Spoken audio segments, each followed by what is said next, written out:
Hello, everybody. Welcome to replay of the week number 2. Just a quick reminder to you guys that you can submit one replay per week, and that will put you into the random draw. I think we're going to switch the draw to an hour of free coaching every week. So from whoever that submits, we will pick one from the submissions. It's not the replay that wins necessarily. It might be, depending on whatever random draw simulator we use. We'll just probably Google one and then put all the names in like that. So we will likely change it every week. So please feel free to submit your replays.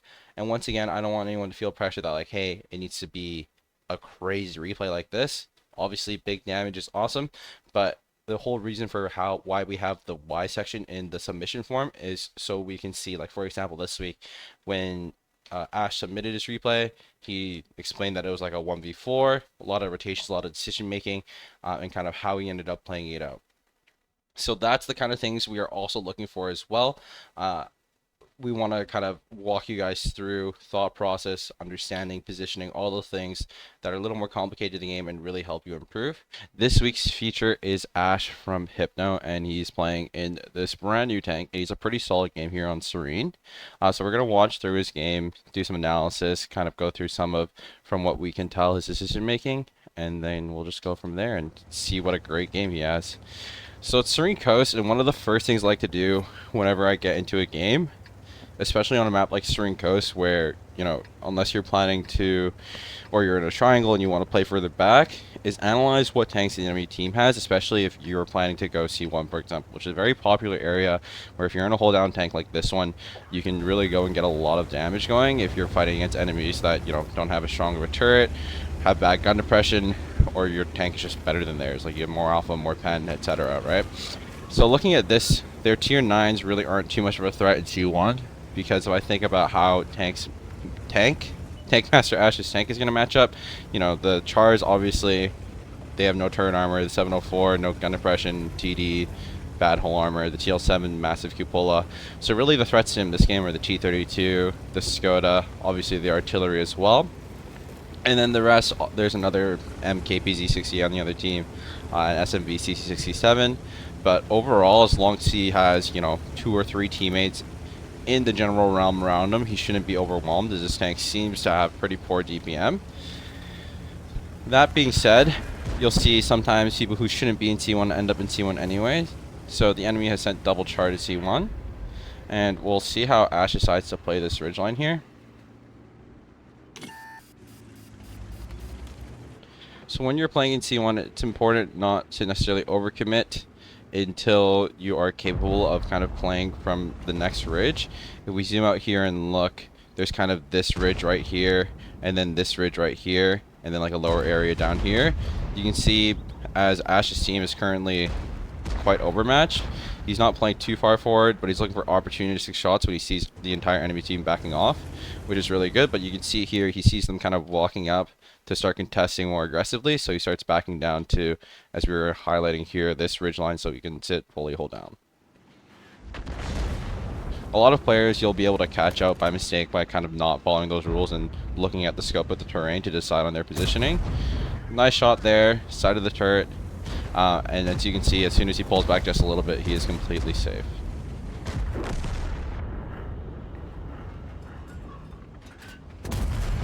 Tries to snap the cupola there.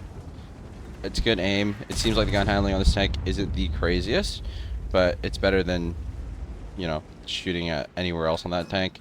Plus he doesn't really have anything else to shoot at, so might as well take that shot.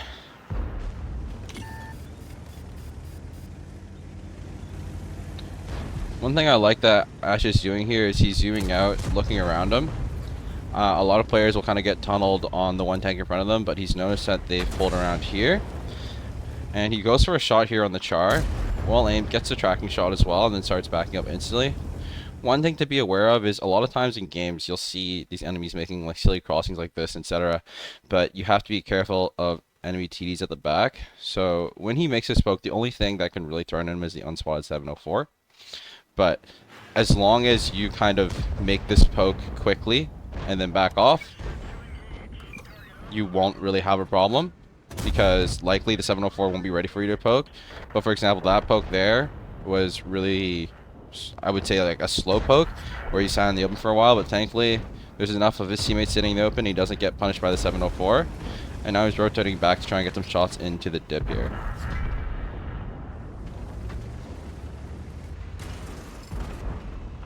He's poking for the one shot on the char here.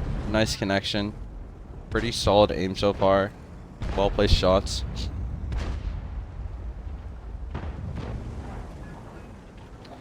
But here's where we're seeing a little bit of a lack of awareness.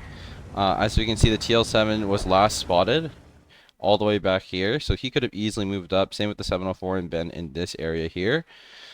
You know, not saying that, like, you know, the 704 could obviously be on the 9 line. They could have gone 9 line, but it's probably more likely in this scenario that they're playing back in this area here. So whenever you are thinking about how you want to push another region or another area of the map, you want to be thinking of what's the safest route here. And he is coming out unspotted from the bush. So if he's unspotted the whole time, obviously, you know, he's probably not going to get blinded driving through here. But he probably should have driven like this as his Pantera and Udas are going, just in case, you know, one of these guys pokes up and spots them as they're leaving, or one of these guys poke and spots them. Then even if the TL7 or 704 are here, by the time, you know, they spot him, at least he's very close to getting into cover.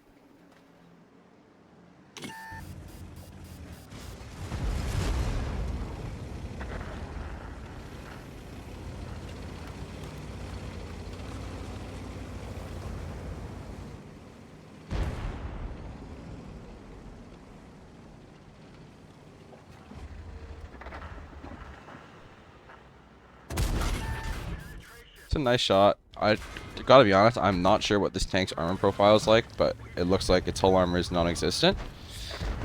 There is a wild ELC that maybe he could have predicted being there, but he does pull back and keep a little bit of his HP, which is good. Especially as you get into your later games, it's always important to try and keep at least a shot of HP, and you know, maybe you can take a shot from one of the lower rifle tanks. And also that means, you know, he will not be one-shot by the artillery most likely.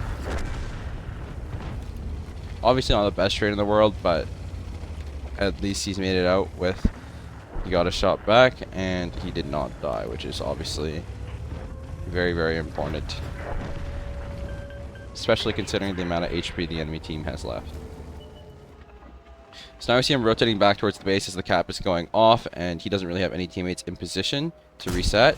A really nice shot there. I like the little flick to lead, and the fact that he kind of let it aim even after it flicked, just for a little like millisecond there.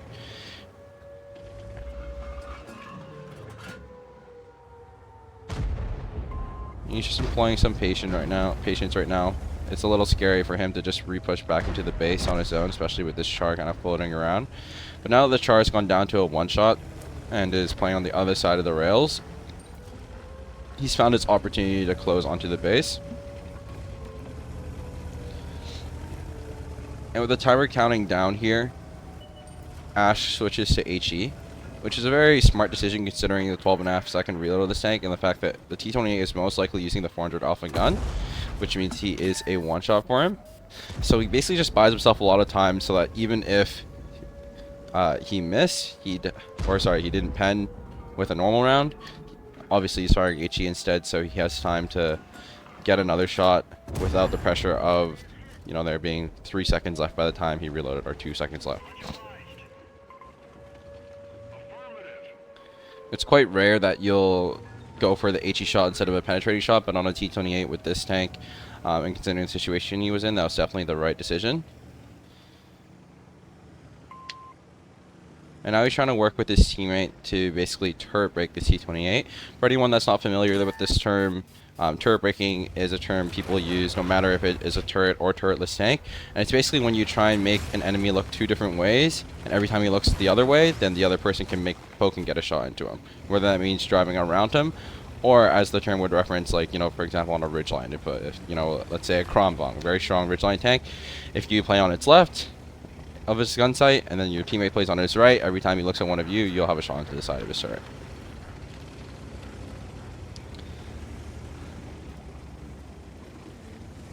But as you can see here, they kind of seem to have lost the T28, but he's coming back around. Another good shot into him. And yes, he is firing some heat rounds, which is the complete right decision here. especially with AP heat at close range. I'm not even sure if these shells have different shell velocities. 1150, 950, yeah, so the AP is slightly faster. A nice kind of slim around the corner shot into the cupola there. And now he's in a 1v3 against 2 tier 9s and an artillery.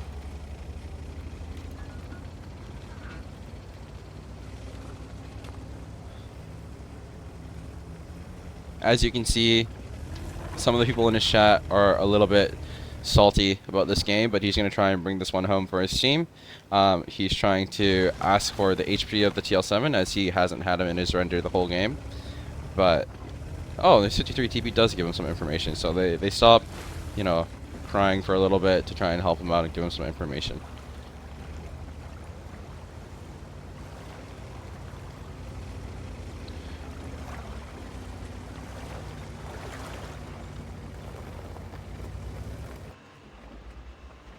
So this ends up being a very, very good rotation because of the way the enemies push the base. And now that I think about it, this is probably one of the best positions he could have gone to. And the reason being, he could have just hit an A7. But because of the way the enemy team pushed up together, if they had done it coordinatedly, then they wouldn't have been able to really dig him out of this position without, you know, for some reason knowing he was there, which is, I'd say, very unusual. Whereas A7, if they kind of push up together, with the 704 being healthy and the Sank having a 12-second reload for, what is it, 390 alpha, correct? 400 alpha, he would literally just run out of DPM as they pushed him because the distance is so close. So a lot of players would be inclined to say A7. I would probably say A7. But he ends up making a very good decision to come out wide onto the 9 line and he catches the one-shot TLC. And thinking about it, yeah, he probably, if they did kind of just push them together, the 704 has enough HP to take, on average, 3 shots before he's dead. So it ends up working out very well. So another thing he's doing here, which is great, is this third-person poke. So the way he checks that the 704 isn't looking before he pokes. That being said, obviously couldn't find the gun pressure for the shot there. Very important thing that some players do very well and some players don't. A lot of the time you can kind of make that poke and sequence shots, especially against, you know, non-turreted TDs when they're not aware that you're there.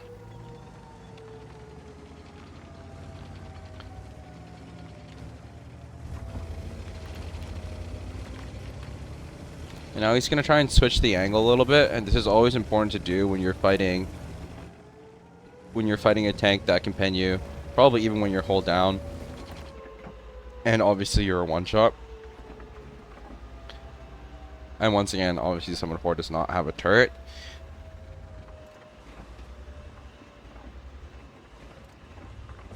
Checking through the trees here.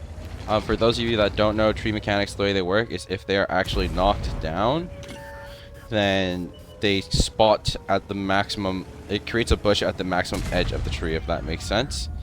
And average arty player, to be fair, at least he's not just, you know, still sitting in J2 shooting him from across the map.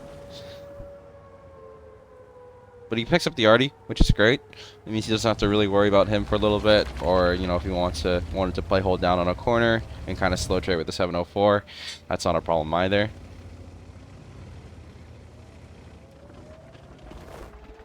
And now this poke here is completely fine. I like how he's kind of slow checking the corner. The only thing is, obviously, I'm not him, so I don't know what he was exactly thinking about at the moment. But whenever you're worried about being spotted on a crossing or something like this, and especially in those cap situations where it's like, so we take like Himmelsdorf, for example. It's a map where if the enemy team is capping, they kind of sit on a few different corners to watch angles. In general, especially when you have time, you should just take the time to rotate the long way around. So one thing he could have done if he was worried about, for some reason he wasn't sure, even when he third person checked, if the guy had a shot through here, is just go the long way around like here if he wants to switch the angle completely. Because the other thing is, from here, the distance to the cap by the time you get a shot is very close. So you'll see where he ends up going here, which is obviously a very good position because for the 704 to close to him, he can probably at least get another shot out. So like once he gets here, and the 704 sitting on the back. A really nice snap there. Arguably, maybe he should have died, but he's going to be a 704's reload. But even if the 704 was close on the corner here, then he would be able to back up in time and not have to worry about the 704 catching him by just holding W. And now he's made the 704 one shot. I can't remember if he's going to switch the angle or not, or he's just going to ego it like Giga Chad. No, he's going to switch the angle.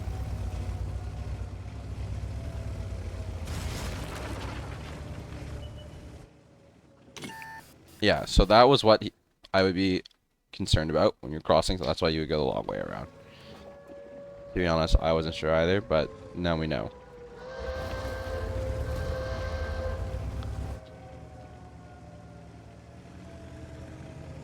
Some nice chatting with your average random dead teammates telling you how to play when they have probably done half their HP in damage and are now cussing out the team and backseating you. Very fun.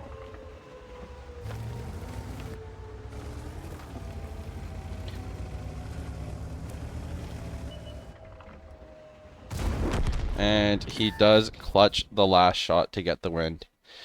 So congratulations, Ash, for submitting the replay. Really good replay. There was some things that I mean, I think you could tell that weren't necessarily good. I think when you push into the dip here, obviously you lost a lot of HP here, and then the way you drove down into it as well, and then the same with how you poked out of C2 here. The end game, though, was pretty clean. I mean, some, nice RNG on the snaps, but also well aimed.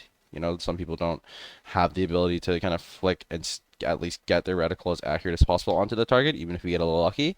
At the end there, taking that little bit of time to let that shot aim, even if arguably it could have missed, you at least gave yourself the best opportunity to hit the shot.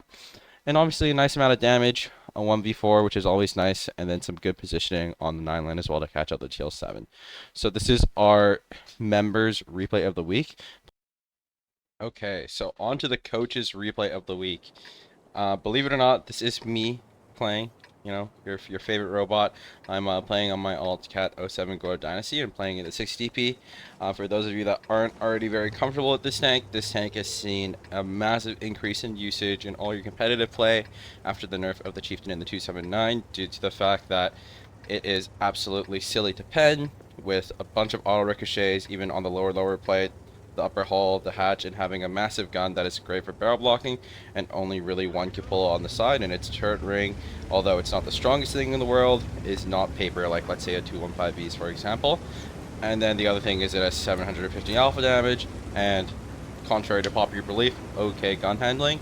It's really not great, as I'm sure a lot of you experienced playing this tank, but it's definitely good enough to show why this tank has been used so much in competitive play recently, both in 7v7, 15-15. I'm sure you guys see them a lot if you play your weekly tourneys as well. So the matchup here is an amazing matchup. It is tier 9s on Erlenberg. Me personally, I prefer to play on this side of Erlenberg. The north side I find is just really hard to progress in a heavy, and you end up having to just camp a lot or just not be able to play in a way that you can kind of chase the damage. You kind of have to wait for it to suicide into you. And here we're looking for anyone that is going to cross. So one thing that I like to do on this map that I don't really see too many other people doing is I will come to this corner, and as you can see, everyone here is just looking for this crossing.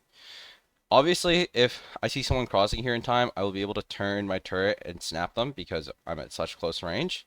But because a lot of people like to do this water crossing or cross like this, one thing I will do is kind of jiggle poke this to just spot if anything is here. I'm not just going to swing out wide and poke it because there could be TDs back here. But especially at the start of the game, while everyone's, along the A-line, if they're going to play back there, getting into position, people are crossing the water, etc., I'll kind of do a little jiggle poke, as you're seeing right now, to see if anyone's crossing. But once I realize there's no one there, I'm not going to expose for too long. But I see the IS-32 crossing, and I see an opportunity as quite clearly there's no one coming over here. The castle has been contested too heavily, so I want to cross over and fight through the alleyway. And this shot here would have been an utter violation if I snapped this cupola, but we don't hit it, which is completely okay. And then now just tucking in a little bit so the E5 can't get a shot on us. And when you're playing here, you need to be aware that the Oods can shoot you. That being said, right now he is preoccupied. And I also kind of have this IS-32 on my left, which, no offense, is going to take the shots for me. And you can see the angle through the window here. I'm waiting to get I'm waiting for the Tiger Mouse to keep his turret still so I can kind of see what my pen roll is going to be and check and also wait for it to be like as flat as possible. So I'm kind of hitting the least amount of armor as I can. And as you can see, I see him looking for the shot on my lower plate. So I kind of wedged my hull back into the rubble and the wall. Same thing here, just kind of tucking. I can see the Cobra. I just heard an HE shot land behind me, so I know the Cobra's trying to clip us. Going for the turret cheek again here. This is a bad shot. He turned it at the last second. And to be honest, I could have just been more patient and waited to even make an overpoke maybe. And this I7 makes an interesting decision to try and cross. This guy, I can't lie, he was gaming. He was gaming really hard.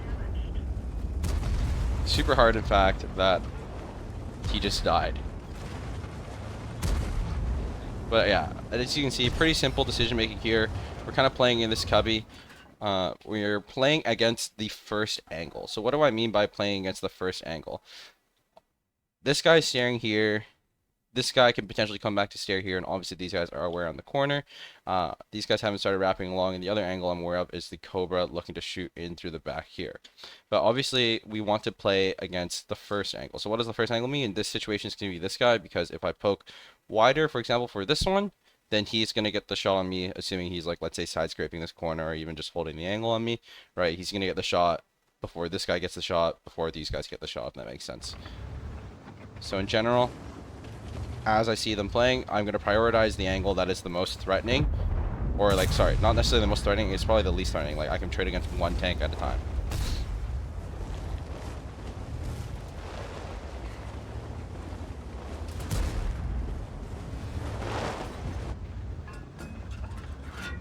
And yeah, this I7, I mean, a nice shot, but he was just really I have no clue what he was doing. You can see here, I'm looking at the back of the 140, and I'm genuinely so bewildered that I'm like, is that really the back of his turret? So I just poked the check, and I'm like, huh, it is the back of his turret, just not aware. This was a game in the morning hours, so, you know, I guess some people were still awake from late at night or still waking up. Well, I mean, I say early in the morning, it was like 11 o'clock, I think, so not that early. Wait, I can't lie, I'm pretty sure for that shot I clicked, but my mouse has been having problems recently, so I zoomed out thinking I was shooting already. Did not, but I ended up making a very nice wall here to block these enemies from pushing in behind me. Obviously, you know, that was extremely tactical and completely planned, because, you know, as a coach, everything I do is completely, you know, thought through. There's no RNG. You know, I think about every single decision 13,000 times in my brain before I make it. One thing that was nice here is I drove forward with my hull facing out to try and bounce the Ood shot so I can get to this corner. And once again, we've kind of made another new position on the map here by killing the Tiger Mouse in this position.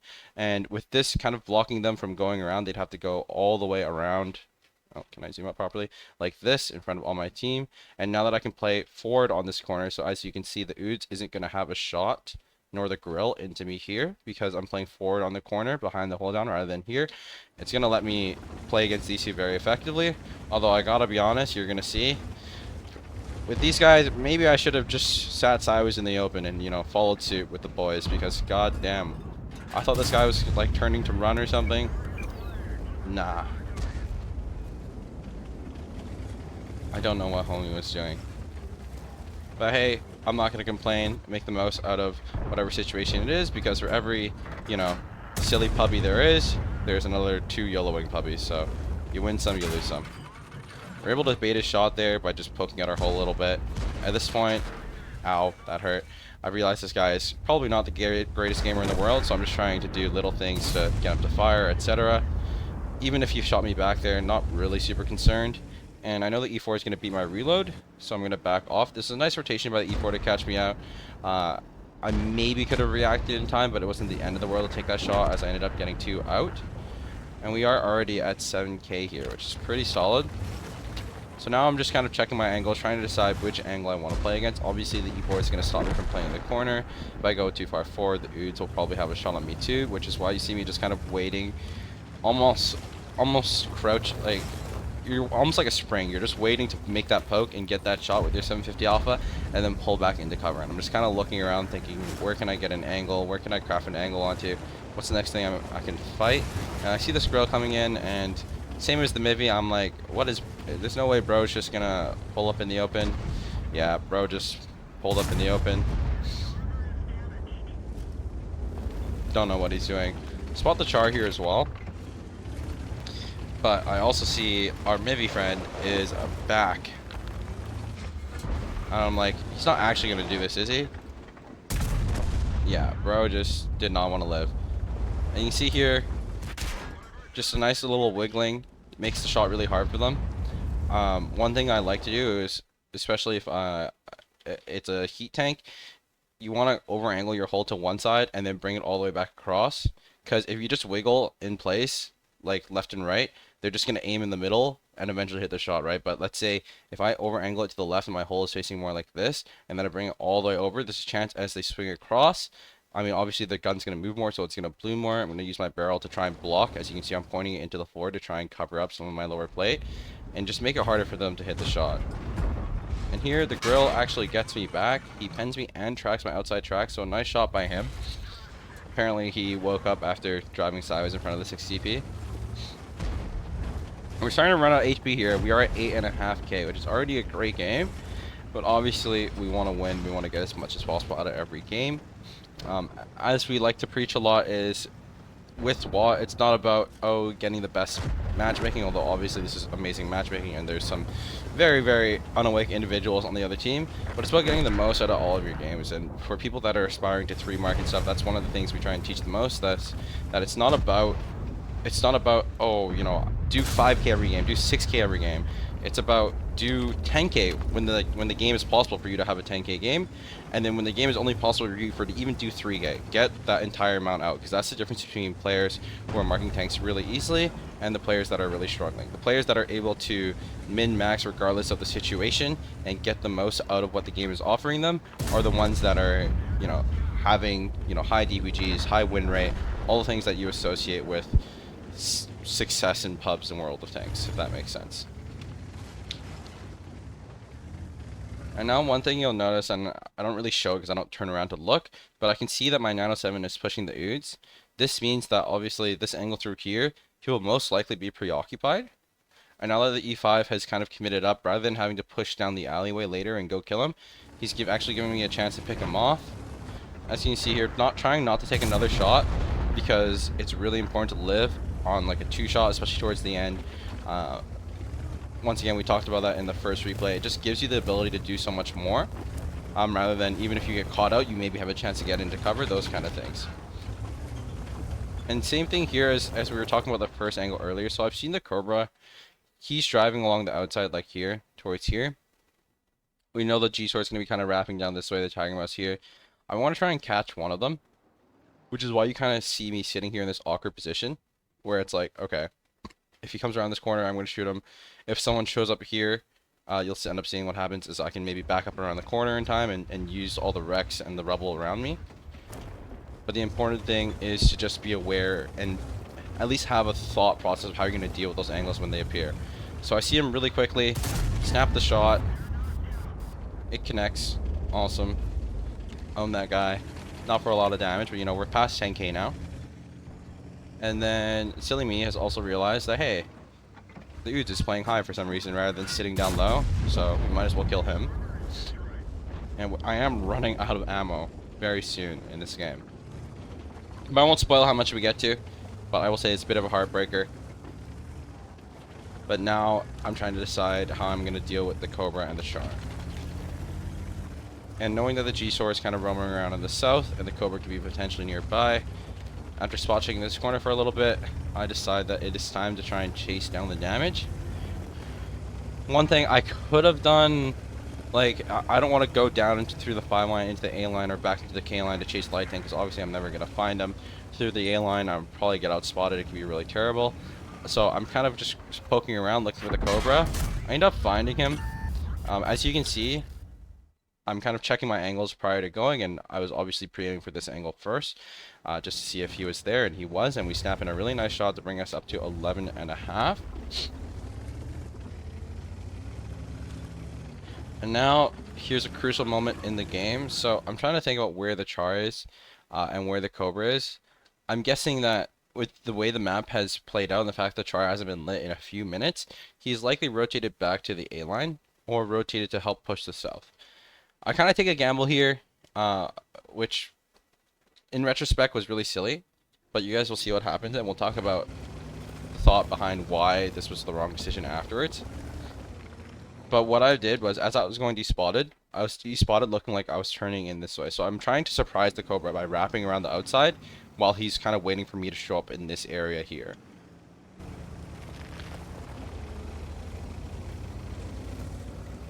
What ends up happening is this bastard G-Sor shows up at the worst time possible. That being said, it makes sense.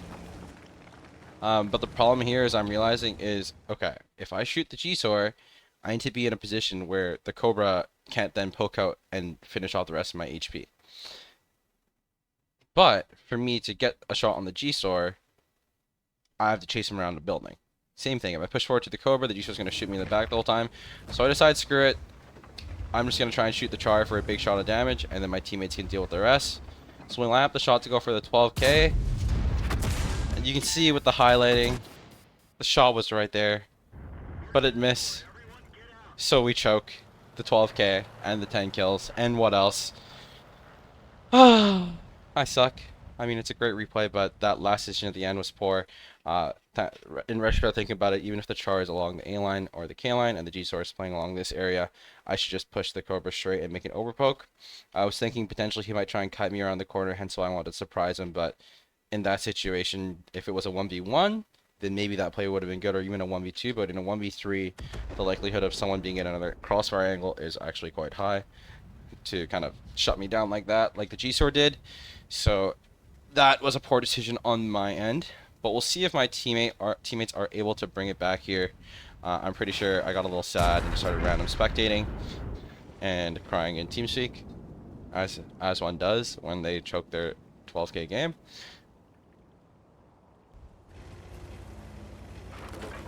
And the puppies engage in the most holiday ops moment of the year. Ooga booga, red circle, number go up, we sit. So there's, you know, Bing chilling in the cap for 50 seconds, and in classic winter holiday ops moments, the enemy team just does not show up in time.